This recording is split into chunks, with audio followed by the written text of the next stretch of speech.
Hello and welcome. Thank you so much for joining us for this special Leading and Learning event. I'm Javier Alberto Soto, President and CEO of the Denver Foundation. So now that the 2024 legislative session is over, we can take a deep breath and look back on all the work that was accomplished. Today's about reflecting on all of that work, what happened this session, what bills passed, which didn't, and why. And we're honored to be joined by two legislative leaders who are at the center of a lot of the work that got accomplished at the Capitol this year and have all of the background on those questions that I posed. Our Leading and Learning event series are about us coming together, learning from one another, and hopefully walking away with important insight.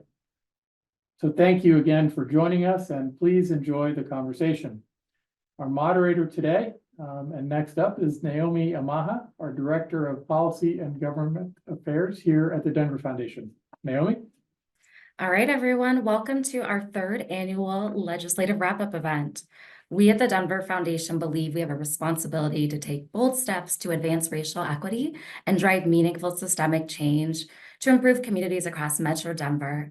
One of the ways we do this is through our work in policy and advocacy at the local, state, and federal level. The Denver Foundation is pleased to share that we were successful in almost all of the positions we took this legislative session. Such positions included issues that were impacting education, environment and climate, economic opportunity, housing, and transportation.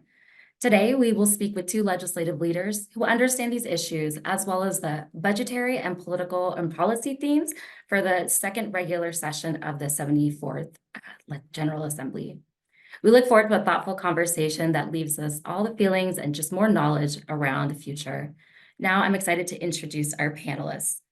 First up, we have Senator Byron Pelton.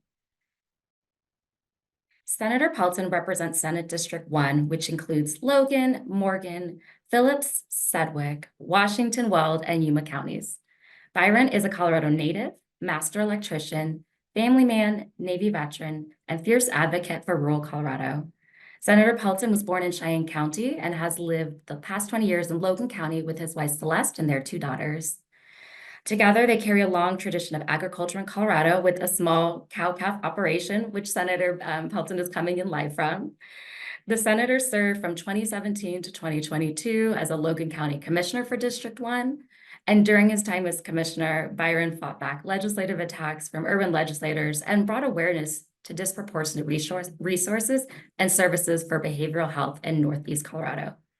Senator Pelton works to continue to ensure that rural Colorado is represented and recognized for the role that it plays in Colorado and across the globe.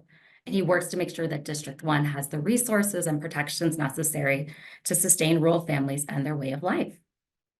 Today, we also have joining us today, Representative Monica Duran. Representative Duran is the House Majority Leader, serves on the Executive Committee and Legislative Council, is a member of the Democratic Latino Caucus and the CLAW Caucus. Majority Leader Duran currently serves House District 23, which includes Wheat Ridge, Mountain View, Applewood, and parts of Lakewood. As a survivor of domestic violence and a one-time homeless single mom, Majority Leader Duran used her lived experience to fuel policies. She's long invested in helping vulnerable communities and vulnerable members of our community and improving the quality of life for all Coloradans, especially those that have been victims of domestic violence, sexual assault, and all crime victims and their families. Prior to her election in 2018, she served as a Wheat Ridge Council member on the board of directors for the Wheat Ridge Fire Department and the Jefferson Center for Mental Health Board. Majority Leader Duran knows that we must ensure that all of our vulnerable populations do not slip through the cracks. And during the 2024 legislative session, she worked diligently to pass policies that support working families below the federal poverty line, increased funding for crime victim services, created common sense gun laws, strengthened our child welfare system, again, supported victims of domestic violence, and worked to ensure veterans have the resources they need so that all Coloradans can thrive. Well, thank you both for joining us today. We have a lot of questions that we want to pose to you all, and I will prompt each question by having one of you start to answer and then have another follow up. And so our first question that I'm going to pose to the majority leader is, what were the big themes and policies passed during the 2024 legislative session? Great. Thank you, Naomi, for that question. I think the general theme for this coming session was really to focus on housing, renters' rights, healthcare, environmental issues, transportation, student success also was at the top of the list. Environmental issues were on the top of the list. So we had an overall arching theme for some of the policies that I had worked on and have worked on in the time I've been at the legislature is really based around crime victim services mostly. And some of those pieces of legislation passed. Really proud that, we've looked at a way that we can significantly fund crime victims since the federal dollars are no longer coming in that used to come in. So excited about that work that we did. We also finally stabilized or eliminated the budget stabilization factor. We modernized the school finance formula, which was a huge success with a lot of work that goes behind all of these policies, and really tried to look at the needs of our schools, our rural areas, and throughout the state of Colorado. And we passed numerous measures to also address public safety, which was something that many of us were hearing from our districts and our community, and really looking at the overall cost of living for folks in Colorado. So really trying to address the table conversations that we are having with folks in our area. Just to touch upon a few, I think really proud of the work I've done with Senator Pelton regarding human trafficking. We addressed and had a bill this session that was passed to really kind of hold human traffickers accountable, and it was an important step to build upon in the future. Also, when we removed the death penalty a few years ago, one of the unintended consequences was when it comes to bail for those who are charged with first-degree murder. When we removed the death penalty, that eliminated that portion of it, which had always been there in the past. So there's a ballot question around that this session to add that back in there. And I think that's really important. I think the other things we did is also really address a lot of the needs of our military and military families. As coming from a background, my dad was in the military, my brother also was for years. I think it's really important to understand their significant and different needs of our military who, when it comes to accessing services and mental health services and different things like that. So I think overall, when I look at the big picture of things here, it was a breakthrough session. We had a lot of bipartisan work and support, which is extremely important in getting some of these policies done and really working together as a team. So when you look at property tax, we addressed, which was bipartisan, hugely important, healthcare and everything else I listed above. I think I'm really proud of the work that we've done this session. Thank you, Majority Leader. Senator Pelton, what do you feel were the big themes and policies that made it through the process this session? Well, I think one of the biggest things that I could say is that I think that we passed over 80% of our bills bipartisanly. And I think that was a huge triumph for the state of Colorado, because last year we didn't get to be part of the conversations when it came to property tax, but this year we were. And I was really excited about a lot of us that are on my side of the aisle that were able to, that have local government background, like myself and Senator Kirkmeyer. We were part of those conversations, and I just really appreciate the fact that we were part of those conversations, because we were able to say, rural schools are always suffering for funding, and we really can't be messing with with that part of the property tax. And I appreciate that we decoupled that in the property tax aspect. Another thing is, like the majority leader we talked about victims, and we ran several bills that were bipartisan. I mean, all the bills that the majority leader talked about were bipartisan when we were talking about victims, with now on the ballot, so we can have that discussion. There's a lot of things that moving forward, we need to have those discussions bipartisanly, and I just really appreciated it with the other side that we were part of those discussions.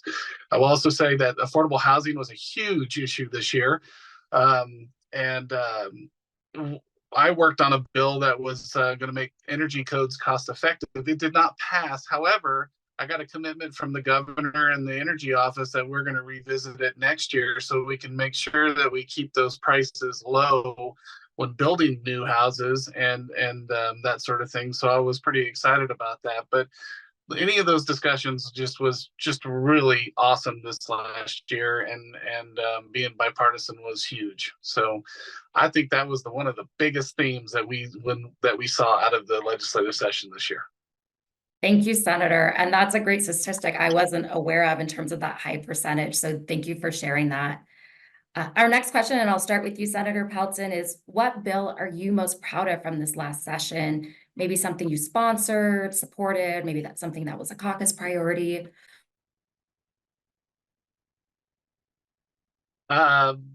It was the human trafficking bill that the majority leader spoke of. We worked very hard on that, and how that bill started was that my community showed a movie that talked about human trafficking in my community. And I have to tell you that when you go to Sterling, we have a movie theater that has 5 theaters, but they're not very big.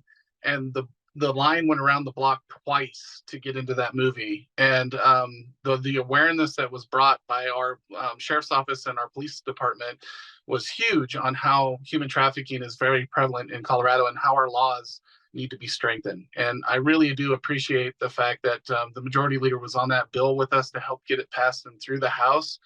And it didn't come without challenges, because we had challenges both in my chamber and also the majority leaders. But I was very, very proud of that bill getting passed. The other one was property tax, because we need to be able to provide relief to the citizens of Colorado. They've seen skyrocketing property taxes ever since the Gallagher Amendment has gone away, and we just needed to find a solution. And I was not a prime sponsor, but I got to be a co-sponsor right off the bat because of all the work that I was able to do with Representative Chris Kennedy. And he did a great job on really finding the middle ground for all of us to be able to agree to. So those were the 2 bills that I am most proud of this last legislative session. Thank you, Senator. Majority Leader, what are you most proud of? Thank you. It's hard to just pick a few because they all matter, right, in different ways. I think for me, once again, human trafficking bill, I think it was great that we had bipartisan support on it. It also touched our family personally. We've been touched by human trafficking with a family member a few years back. And I think having an opportunity to really have a voice and to really set some standards moving forward and to really say, this is an issue. We really need to talk about it. It's difficult to talk about. I get it, but we have to have the conversation, and we need to set a standard and build upon that, because it impacts all of us. Doesn't matter who we are, where we live, what we do, it impacts our families. So I'm proud of the work we did. As Senator Pelton mentioned, yes, did it have challenges? Every piece of policy does, but the key is, how do we work through those challenges? How do we collaborate together? How do we find and thread that needle? And we did that on this piece of legislation. Another really piece of legislation that I'm really proud of and honored to have been on this with Representative Mabry is For Cause, which was previously known as cause eviction. We called it For Cause, but I think this really, really was instrumental in providing renters rights and access and ability, right, to be able to make sure that they're not being evicted for no reason at all, or for reasons that really aren't legitimate reasons. And this has been worked on for years. And we finally got it to an amazing place. Once again, it took a lot of collaboration with the governor's office, with colleagues and members and everyone coming together, advocates, organizations, really put in a lot of time, energy, effort, and passion into getting this done. So I'm really proud of that and the work we did, and how finally, right, our renters have a voice, and so do our landlords. We made sure that we created that balance between both, because that's so important not to go too far, to one direction. So we found a balance, and just grateful for all the advocates and everyone that worked on that piece of legislation. So if I have to pick 2, putting me on the spot here. I'm going to pick those two. Those were great. My next question, I'll start with you, Majority Leader, and then turn it to Senator Pelton. Just given everything that passed this legislative session, what are your predictions around major themes for next year, or maybe emerging issues that didn't get enough attention, or didn't make it through the process? Yeah. Sure. I would probably say the themes will probably be basically the same, right? We didn't take care of all our housing and transportation, environmental issues, healthcare, all this session. It's something that's will be continuous. There's always something that we'll be able to address. Things that come up at that moment, or somebody may reach out to me in January and say, hey, we've discovered this particular issue. We always have to be what I call fluid and open to being able to address some of those issues. I think another issue that's going to come up for sure is wage theft, which was something that I've continuously worked on in the 6 years I've been there.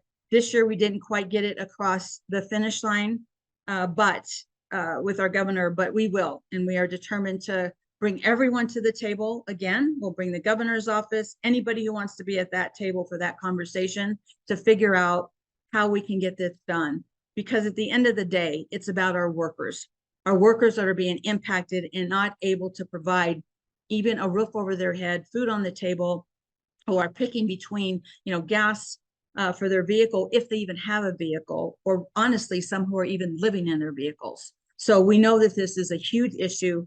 Colorado needs to be a leader in this. So I know that will be coming back next session, and we will be trying to do it in a collaborative, mindful way. So I kind of suspect, we may have more around renters' rights, public safety for sure. That's a huge conversation also in my district, and I know other districts. So it's trying to find that balance. But number one, also making sure that we're trying to do and find that bipartisan support where we can, because I have 19 colleagues across the aisle who were elected to represent their districts and represented to do the work that they're asking for. So whenever we can thread that needle and find that common ground, that's the key. Thank you, Majority Leader. Senator Pelton, what are your predictions for legislative themes for next session? And, how do you plan to address any of those issues or other emerging issues that maybe aren't going to be at the forefront? Well, we may have to revisit property tax again, because there's 2 ballot initiatives that are going to be on the ballot this year that may pass. And then we may have to revisit the whole property tax, even school finance, if those ballot initiatives pass. That's concerning for me for sure, but for the most part, we may have to revisit those. That's going to have to be another theme. Another theme too might be something along the lines of affordable housing again, because we're getting to the point now where it's very expensive to build houses. I just visited my old stomping grounds where I grew up in Basalt, Colorado, and the costs are skyrocketing for those people. So it's going to be, I think we're going to have another discussion about affordable housing for sure. And again, we since I'm in the minority, we have to work across the aisle to find compromise on a lot of those issues. And I am very good at that. I want to make sure that I continue my relationships with the other side, because I think that's pretty important, that we need to continue those relationships. But there's just some things we're not going to be able to agree on, but for the most part, there is compromise to be found. So. Thank you, Senator. And I might jump around in our questions because you both have talked so much about the bipartisan nature of this session. We'd love to hear more from each of you. And we'll start with you, Senator Pelton, around how does that happen? What are the strategies that you found have been effective in bridging divides, building consensus, especially on issues that are contentious? Well, one of the biggest things is you can't go in saying it's going to be my way or the highway. You have to have a discussion. And something that I want to that I can kind of talk about is that this last year we had a bill that dealt with train or railroad safety. And at the very beginning, I was like, we need to make sure we protect our short line railroads, especially out here in Eastern Colorado. And I was willing to work with the lobbyists and the unions to be able to find that compromise I never was able to get 100% there to vote for the bill, but we got a lot of compromise across the board to really explain why those short line railroads were such a big deal for agriculture out here, because that's what we deal with. That's what takes our food out of eastern Colorado, is those short lines, to be able to meet up with the BNSF and UP. So we were able to find those compromises, and you have to go in 100% just saying, hey, I'd like to work with you on this. Here's the places where I cannot go any further than this, but I'm willing to have those compromises discussed with you. So that's usually how it starts. Again, I have to say, and I have to give him credit, because Chris Kennedy did an excellent job on, because there were several times where we would go into the property tax meeting and all of us would leave very angry because none of us are getting our way. That's the best way to have compromise. So I've been married for 20 years now, and that's probably the best way that my wife and I compromise, is we both either leave not happy because neither one of us got our way, but we actually are able to live together and still stay together because we have compromise. So it's the same way in there. So Thank you so much for that, Senator Pelton, especially for naming those individuals and stakeholders that you worked with on that really important piece of policy. Majority Leader, I'd love to hear from you on what are your strategies in working on tough issues in a bipartisan way. Great, thank you for that question, Naomi. And I think for me as Majority Leader, when I think of the caucus, I think of 65 of us in that chamber, right? 65 different personalities. And this really is about relationship building. It really is about learning what each member is passionate about. How they problem solve is also important for me in my approach, and constant communication, and most importantly, listening, and how to find that bridge. As you mentioned, it's really listening to what the particular issue, it could be several different things. It could be some simple also bills that are coming. It's not one particular issue. But I think even at the end of the day, if we're not agreeing on the policy for whatever reason, the fact that we each listened to each other, we brought each other to the table, and we had a conversation. I think that's where it all starts. Even if we're voting no, and even if we're not going to be supporting that particular policy on either side, it's about that conversation, and it's about being respectful. So I deal with many different policies, not just my bills. I'm dealing with 46 on my side, 19 on the other side. And it's really just about hearing and listening and showing that respect, and reminding all of us that we are there serving our district and collectively the state of Colorado. And rural areas, different when we got our urban rural, differences, but we need to be mindful of that. So I think at the end of the day, with all the particular and different policies that are coming through, as Senator Pelton mentioned, it's really just remembering that we're there serving at the luxury of our voters, and being respectful of each other's differences, and then finding that common ground where we can. So we build our relationships where we can, so that when we have those tough votes, tough conversations, we've got that to fall back on. And that's really how I manage the floor, and really how I work my relationships that matter so much to me at the end of the day. Thank you so much. So many good nuggets from both of you. I have a question for both of you, and open it up to whoever might want to answer. What are some important issues this session that maybe didn't get a lot of media attention that you want to elevate for our participants today? Sure, I could jump right in. Last interim, I served on the Child Welfare Interim Committee. And through that process, I learned so much about our welfare system, and where we needed to really have some hard conversations and really make some changes. We had, once again, a lot of bipartisan support on that committee. I was on a few of those bills. One was House Bill 1046, was Child Welfare System Tools, with Representative Evans. And it's really just kind of looking at the overall picture, seeing how we can do better, right? Do better with our children that are in the welfare system and families.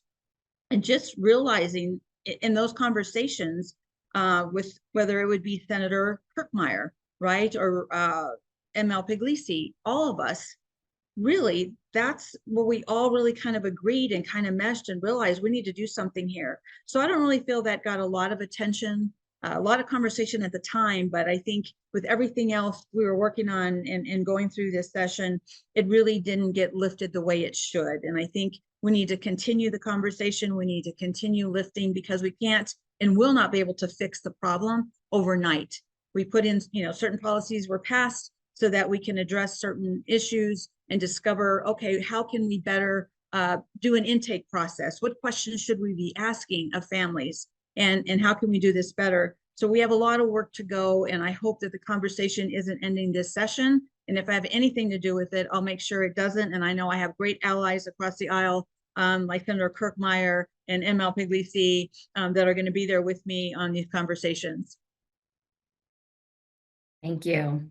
Yeah, I would totally agree with that as well. The child welfare system's broken. Being a county commissioner, I was on the child welfare allocation committee, and there's been several times where Logan County was overspent by $1.3 million, where we had to go back to the child welfare system to say, you're not giving us, allocating enough money for us to be able to take care of these kids and put them in foster care and find places for them. And I have to say that is probably one of the biggest things that was not very publicized this last year. And it was pretty frustrating for all of us. And it was great to serve with. I got to fill in for Senator Kirkmeyer on that committee a few times. And I have to say that it's a good time it's a good thing that we had that committee, because it brought a lot of stuff to light. It's just that we didn't get a lot of press at the time. So I totally agree with that. Thank you. All right, I've got some specific questions for each of you. So for our participants, the foundation, we engage in a lot of policy proposals related to our strategic framework. And, of all the issues we engage on, housing and environment and climate are two of those where we strive to play an active role. And so I want to ask each of you a policy related question, and starting with the majority leader. You'd mentioned this before, you were a lead sponsor on House Bill 1098, cause required for eviction of residential tenants. And I was fortunate to attend not only the press conference on that bill, but also the committee hearing to really hear your why and why you cared about this issue. And so I would love for you to share with the audience, again, why you think this bill is so important and the impacts you think will come as a result of it. Thank you for that. Yes, I mean, this policy, like I mentioned before, had been worked on for many years, right? And other states have done this and worked on it. I think for me personally, I think I mentioned that I'm a domestic violence survivor, but I was also once, a homeless single mom. And when I finally kind of got my life together and was able to support my son, I was in a very, in the situation where I was evicted, but not evicted because I couldn't pay rent. It was the landlord had decided they didn't want to rent to me any longer for whatever reason. And, when you come out of a situation like I was in, and you're trying to provide for a young child and you're working 2 or 3 jobs, coming home and seeing everything that mattered and you owned just out on the curb, I'll never forget that feeling. And I never have forgot it. And call it the fire that keeps me going in what I do every day. But I never forgot that. And for me, when I was asked to join this amazing bill by the advocates and Representative Mabry and everyone else involved in this, I couldn't say no, because I could connect and relate to it so much. And just, basically renters having those protections that you can't be evicted just because, maybe the 2 or 3 jobs you do, a landlord may not agree with those 2 or 3 jobs, or whatever reason that might be, that wasn't okay. And I think, as I mentioned earlier, this was a thoughtful, hard laid out collaboration with many organizations, obviously including the governor's office, getting to that, place of support, and really trying to look at the side of landlords too. As I mentioned, we wanted to make sure we were thoughtful there in the policy that we brought together. So, for me, this is huge and so important for our renters out there in our communities, and a voice, right? So that they know in the legislature, they do have a voice, and we do listen. And we are trying to pass and work on policies that impact everyday lives, people, living paycheck to paycheck, and really saying, we understand, we get it, we've been there, we know what this feels like, and not to ever feel that feeling of being devalued and dehumanized by having your stuff thrown out on the curb, not for a valid, not ever, honestly. But anyway, not to get into the weeds of everything, because that would take us a lot of time. But yes, really proud of that, and really proud of the work that the coalition did, because, we never do this work alone. We may be the messengers, but it does take a coalition of support and a team all across to get this done. So sorry, I didn't mean to keep going on and on, but Oh, we that's appreciate why you. it was. The candidness and the passion behind your answers is definitely coming through. So thank you so much, Majority Leader. Thank you. Of course. Senator Pelton, you serve on the Energy Committee in the Senate. What were some of the important energy policies either that you worked on, that you voted for, and how will those impact your constituents in Eastern Colorado? And then I have a second part to that, but I want to offer you to open up with that first part in your perspective.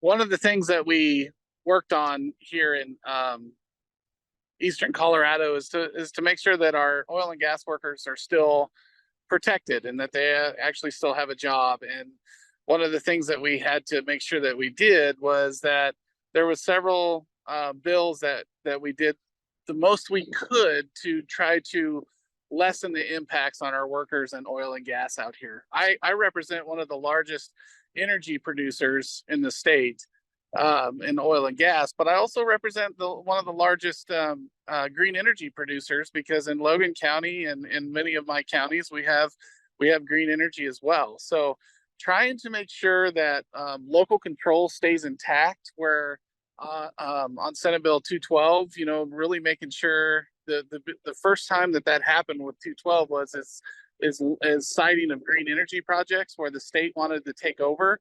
And I had to really explain to the sponsors at the time to say, hey, local governments really work hard to mitigate the impacts of these green energy projects to make sure that the private property is protected on both sides of the project. And that bill turned into a study because of the work that I was able to have with them and with the industry to make sure that we protect green energy as well, to make sure that they can continue to have a robust green energy in the state of Colorado. Like, for instance, we're number 7 in the state for green energy production, or number 7 in the United States for green energy production. So I'd like to keep it that way, because it helps out my farmers and ranchers when they have those projects on their land, keeps them farming, and it's a little bit of extra income to help them to continue to farm. So I appreciate the work that that the sponsors did with me on that bill, but I just wanted to make sure that we protected them as much as possible. Absolutely. Thank you for sharing that in your work. And I'd be curious with that bill or any others that, obviously you're elected to represent your community, but many policies have statewide implications. So would love to understand either on this bill or another statewide implications around the energy policies that were considered this session.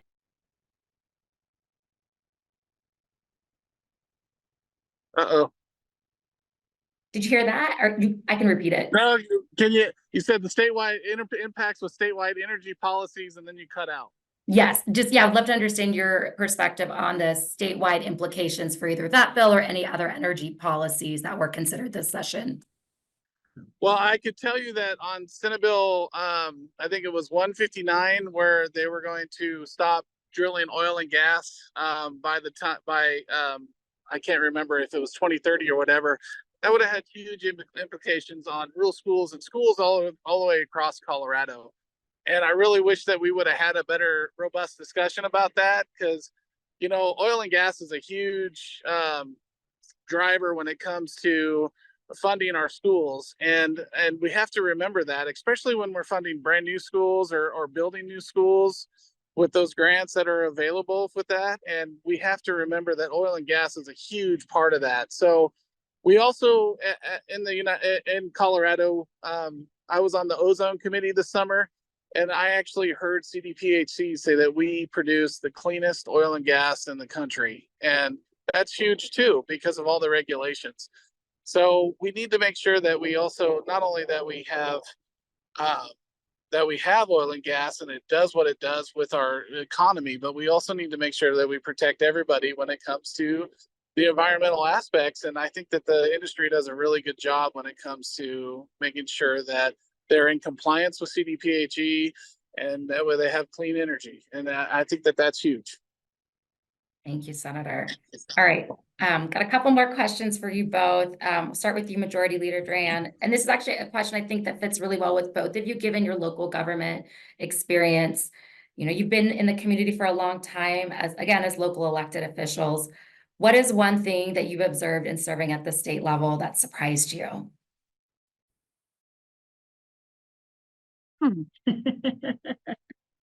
I think one of the things that surprised me the most is how quickly, or the idea of how easy it is to pass a bill, which was something that has come up, you know, in the early years when I started here, of how easy that was. So I have corrected that misinformation and explaining there are checks and balances and the process, you know, wherever a bill starts, if it starts in the Senate, it has to go through the same thing in the House and ultimately goes to the governor's desk.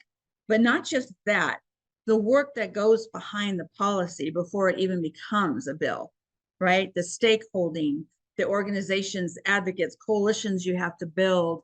So I think that was something that I really kind of learned early on when I would have town halls and would meet with constituents, is just, they were just so surprised at that's how it worked. And that was the process. And that was, you know, all the steps that go behind it. And I really think they appreciated then the fact of the time and work it takes, right, to get good policy done, and really what's happening during the session and what's happening during the interim. So why that work continues just in a different way. So for me, those were the things I would have to say that come to mind. Thank you, Senator Pelton. I can tell you the biggest surprise for me when I got up here last year was that how many legislators don't understand local government and how it works.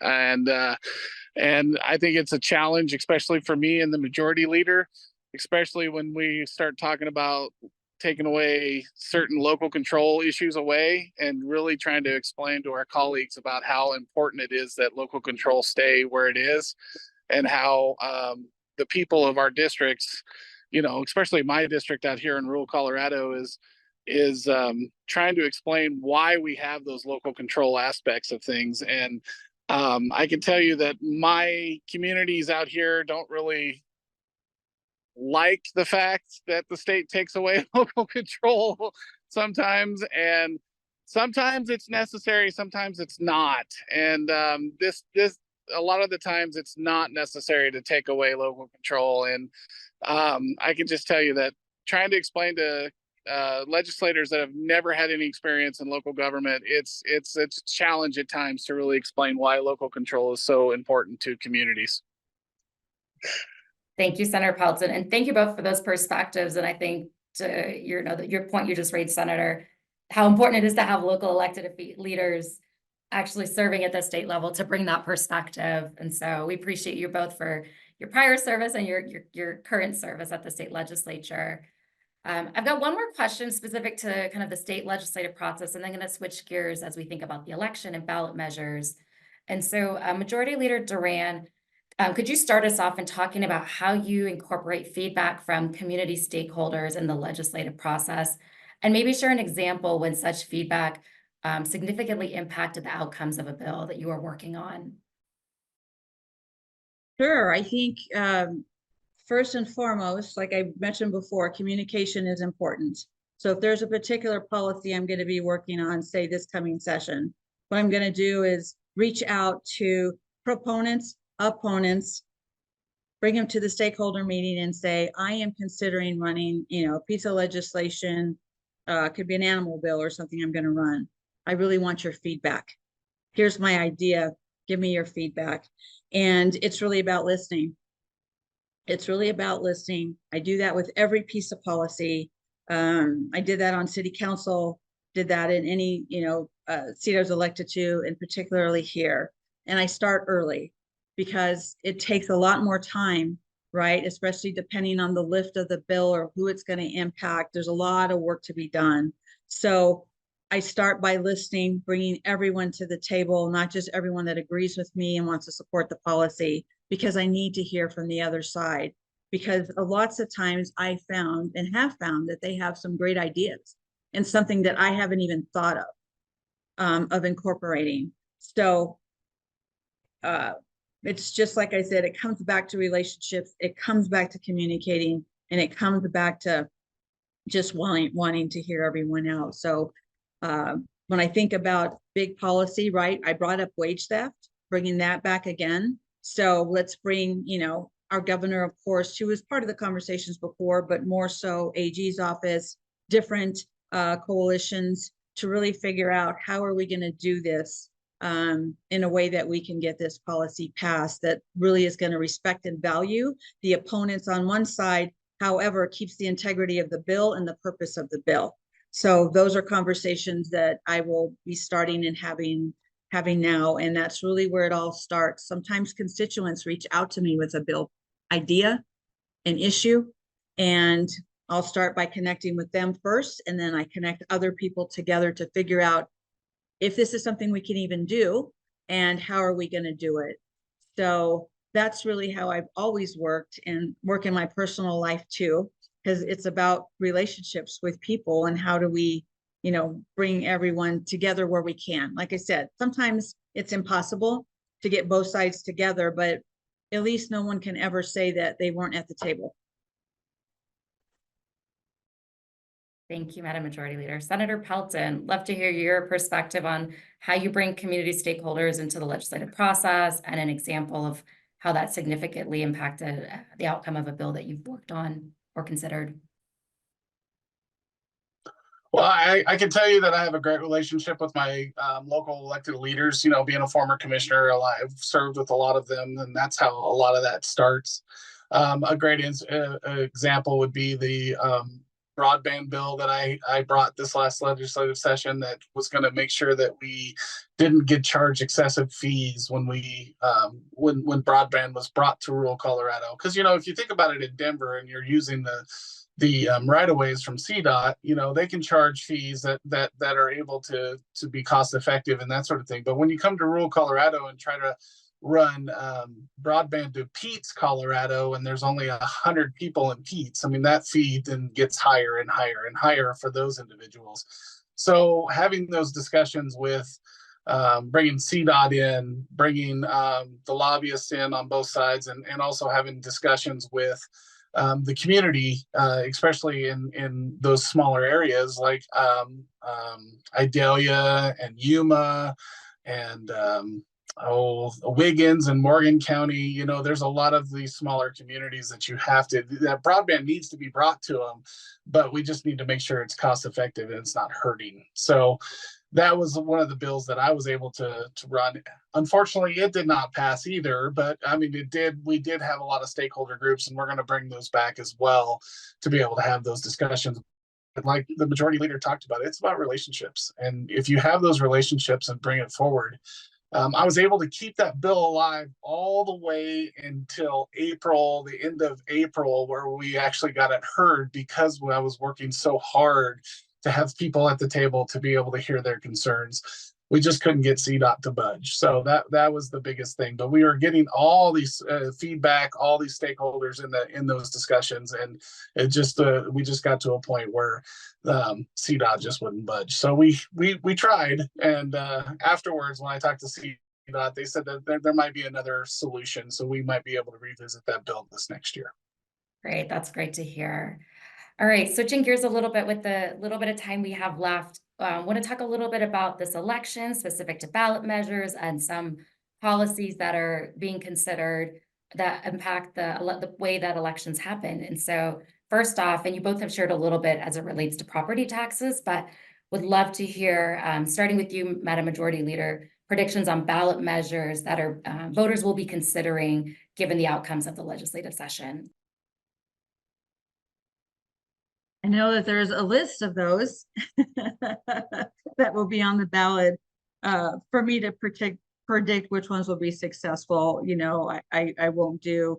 I do know that I'll be reaching out to community leaders within my district, local government, those that may impact local government. I'll be reaching out to a lot of folks on some of those, wanting to get more information myself. I have a couple of ballot measures also, you know, that I'll personally be working on during the interim, wanting to hear, you know, from voters, answer questions. So I think there's a lot on there. I think it can be rather confusing. I think, you know, verbiage matters when it comes to those questions when they're on the ballot.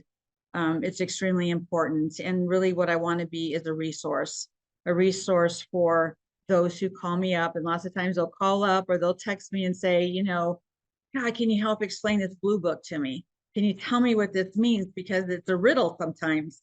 So it's a challenge for us too as legislators, but really for me, it's really looking at each one individually and, you know, doing what I can to give clarity to those questions, not necessarily how I'm going to vote on them. Obviously, the two that I have, I know where I stand on those, but really getting clarity on those other ones and really trying to navigate that within my community and local leadership. So there's a lot coming.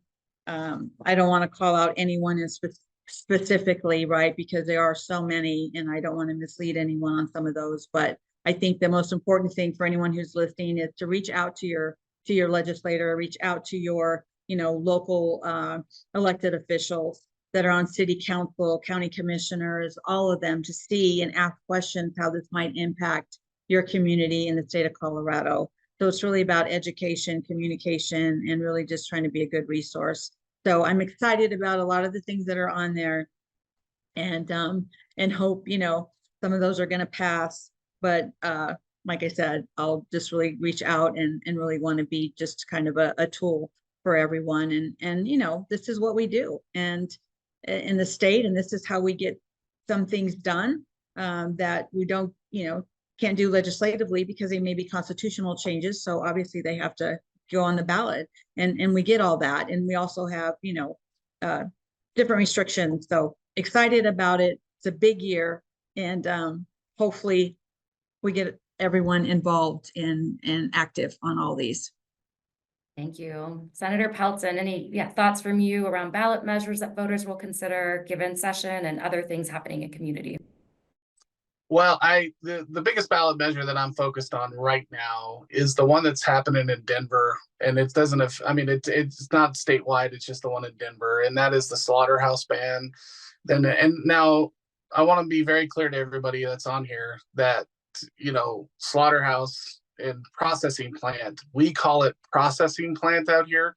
The slaughterhouse is what was called back in the old days, but we've never, I mean, as long as I've been raised, my dad used a slaughterhouse, not me. And moving forward, we always use processing plant. But the slaughterhouse ban is going to be very, very difficult for agriculture and the communities that it affects. And you know, we raise a lot of sheep out here in northeastern Colorado, and that particular place in Denver, I mean, we bring a lot of our lambs to market right there, and I just want to make everybody aware about how much that will affect agriculture in the state of Colorado, because it's going to hurt the food supply, and it's going to hurt jobs, especially right there in Denver. And I hope everybody just educates themselves on that ban, on that ballot measure, because I hope that moving forward that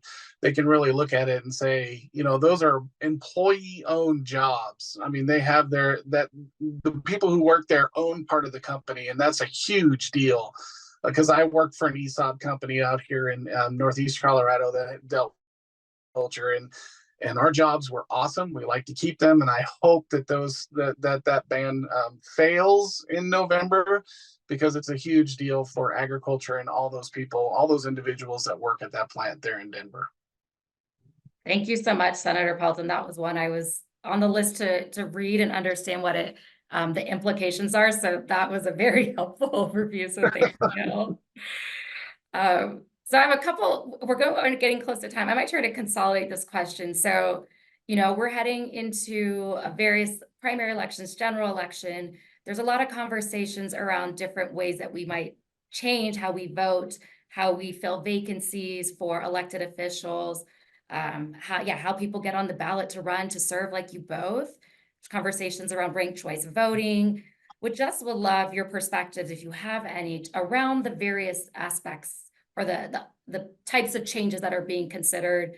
And what do you feel like those impacts could be if they are adopted in our state? And you can pick one or any of them and open it to whoever would like to start first.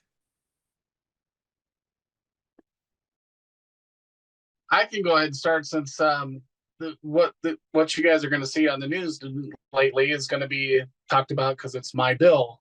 And we ran an election bill that was able to clean up a lot of the problems that we're having in certain aspects of elections.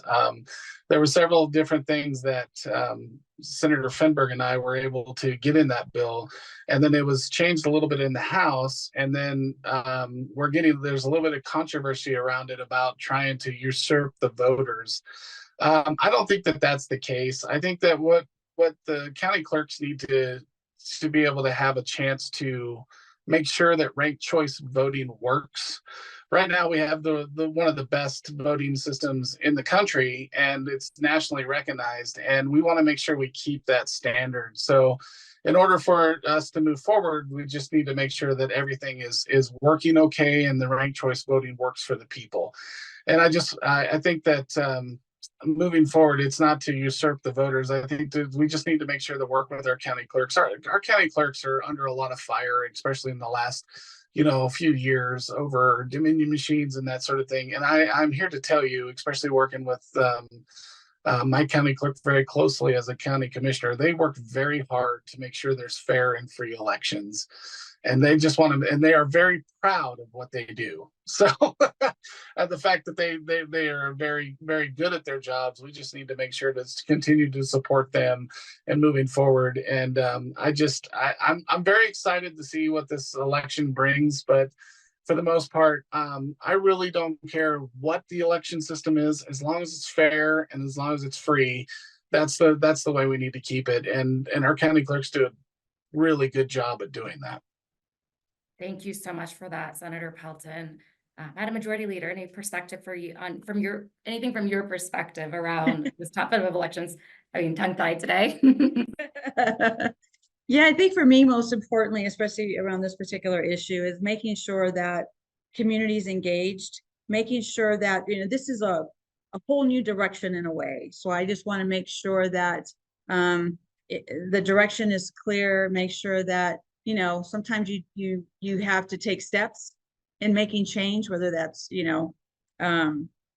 ranked choice voting, vacancy committees. I've heard many conversations regarding, how we work vacancy committees. So I just want to make sure that everything is clear and understood by voters, and that, we take a step at a time to make sure that we're doing this in a mindful way. We're not trying to just, pass something now and okay, we're going to implement it in 2 years. Make sure that we put a lot of thought into the process, because we don't want to create any unnecessary either loopholes or angst or anything moving forward, because this is a change, right? This is a change on how we process and do things when it comes to elections, our elections, everyone. So let's just make sure we are being transparent, we're being informed, and I want to make sure that my community is informed too as to how this is going to work, because I think it's kind of confusing for them from what I'm hearing already. But change is difficult. I understand that. But as long as we understand what that change is, that removes some of that fear that people may have. So once again, it's about communicating. So, that's what I'm looking forward to engaging on also with this, is just making sure that it's transparent and we're being mindful, and we're not trying to, we're taking the time that we need to make sure that we do it right and thoughtful. So that's my 2 cents on that. And I look forward to more conversations during this interim with Senator Pelton too. Well, we are almost at time. I cannot say enough. Thank you both so much for joining us. I feel this conversation was so rich and there's so many good takeaways that we will definitely help to amplify in the days and weeks to come. So again, we appreciate you for joining us. I want to thank our guests for joining us as well and taking time out of your busy schedules to be a part of this discussion. We will be sending as a follow-up an event survey with ways to engage. There also will be in the chat a link to sign up for our policy newsletter where we will share this recording and other helpful pieces of information, especially as we go into the November election.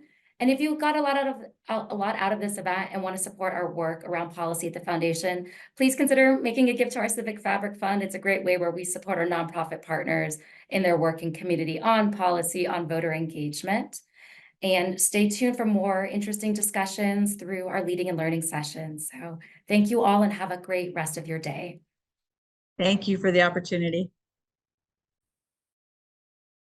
Thank you.